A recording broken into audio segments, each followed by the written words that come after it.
Hi, I am Dr. Animesh Maiti, Professor and Head, Department of Endocrinology, Medical College, Kolkata.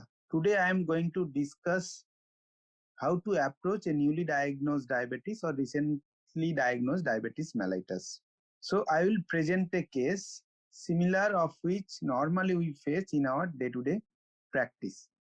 Let us present the case. Mr. AB, 45-year-old gentleman, who has diabetes for last 6 months and has got multiple risk factors in the form of obesity, hypertension, and dyslipidemia.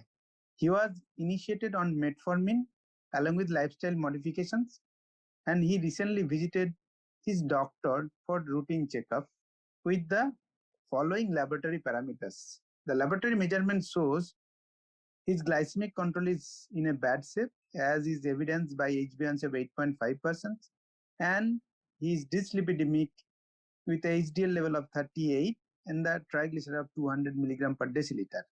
On investigation, it has been found that he is on full dose of metformin, that is 2 gram per day.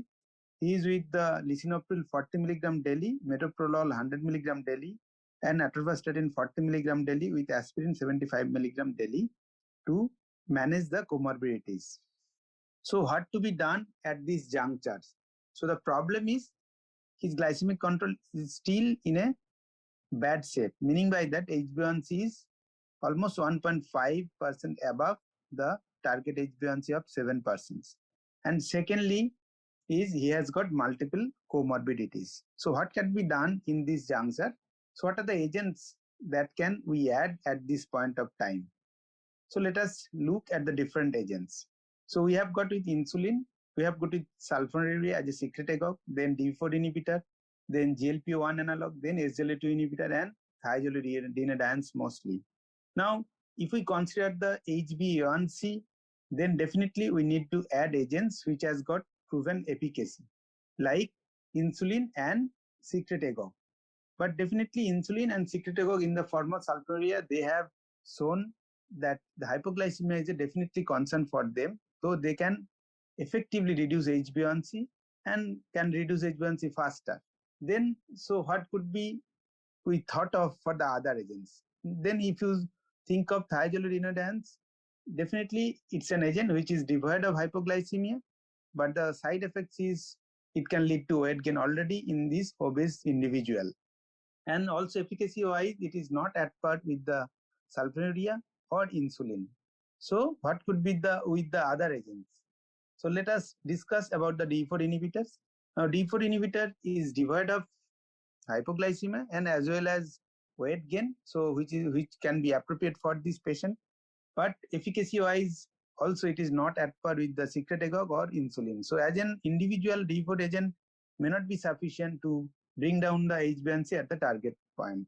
Then if we consider GLP-1 analog, definitely it could be one of the best choice here in these cases after metformin, but it disadvantage is its injectable preparation and cost is an also alarming factor. So those who are not desirable of these injectable preparations, it cannot be or it may not be given.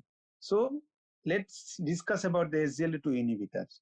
So SGLT2 inhibitor is an agent which is devoid of hypoglycemia, and also it can lead to weight loss, which is desirable in this patient.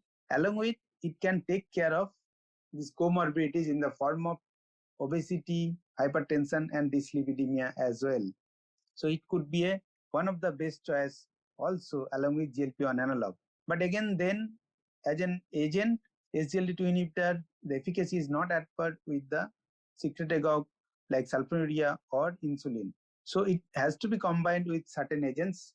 And to avoid hypoglycemia and weight gain, probably if we combine SGLT2 inhibitor with the D4 inhibitor, that could be one of the best choices in this case after metformin. However, we can use in this point as an SGLT2 inhibitor either dapagliflozin or empagliflozin, or we can use D4 inhibitor at this point either sitagliptin or linagliptin, which has shown cardiovascular safety. But if we give the dapagliflozin and either linagliptin or sitagliptin, then we have to use two drugs.